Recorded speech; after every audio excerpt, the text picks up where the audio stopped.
This is what tomato flowers look like. The little tomato will eventually grow right out of that flower, and you can see those tiny little green bumps forming. You can see tomatoes grow as one stalk and then start branching out.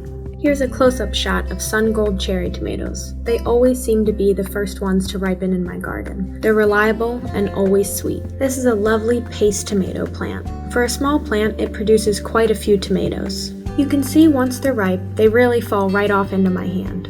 I like to wait until they're perfectly ripe on the vine, but tomatoes are something you can pick before they ripen all the way and let them ripen on your kitchen counter for a day or so.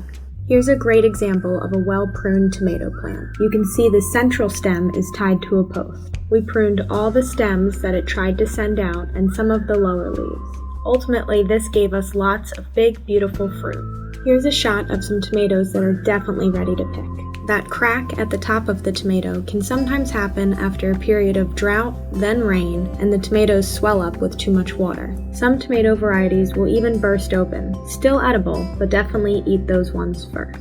Here's a gorgeous Brandywine type heirloom tomato. If it comes off this easy, it's definitely ready.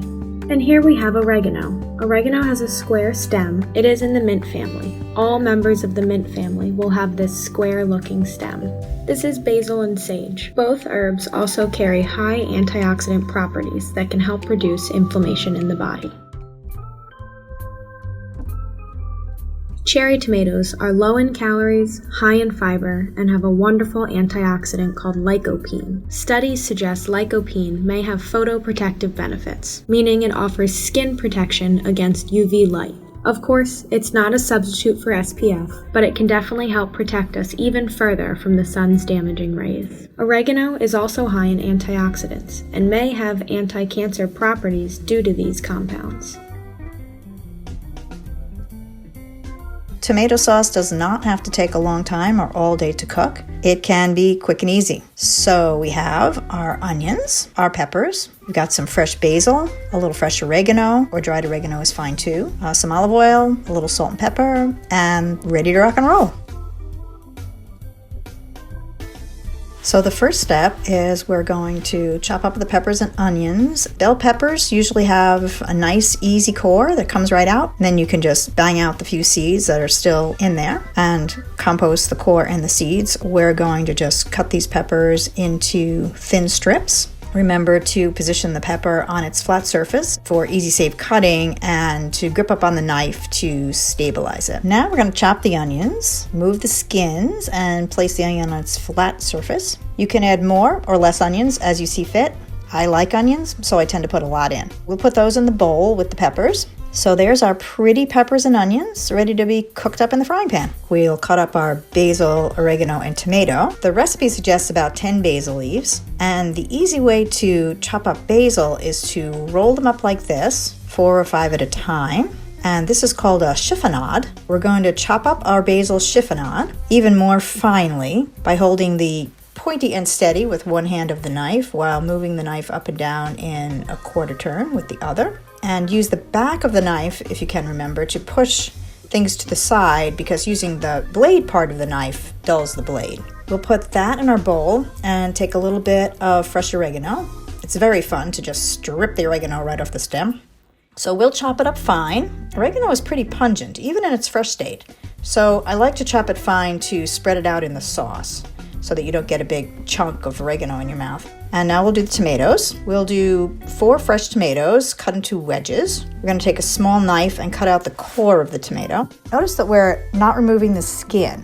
So the small pieces of skin are going to remain in the sauce, where they're going to add fiber and thickness to the sauce.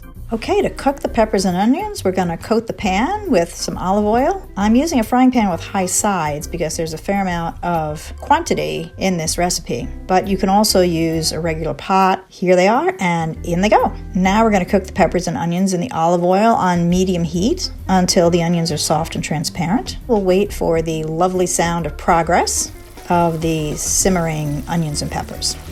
Takes about 10 to 15 minutes on medium heat, stirring occasionally. Okay, this is about done. Now we're going to put in these lovely chopped tomatoes with the basil and oregano mixed up. You know, so much of the joy of eating is in the beauty of the food, and the fresh produce is just beautiful by nature. We'll bring it up to a higher heat so that some of the extra water that the tomatoes have in them boils off. We'll stir that around, turn it down to a simmer, and let it cook for a few minutes. Well, here's the beauty of real life cooking in your kitchen. After about 10 minutes, I decided I wanted a thicker sauce. So I decided to do a more brisk simmer. In other words, I turned up the heat a little bit to have the bubbles breaking more rapidly on the surface. And I decided I'd do it for 20 minutes rather than 10. And you can see how the water is boiling off and it's really thickening up nicely. If you like the consistency of a thinner sauce, that's fine. So let's taste it to see how we like the seasonings. And you know when a recipe says correct the seasonings, they mean correct them to the way you like them. So we're going to turn the burner off, put a little of this in a tasting dish.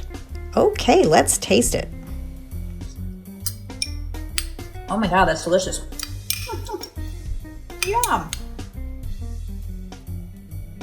And it's ready for pasta, Parmesan cheese, pizza topping, whatever you want to do with it. Delicioso.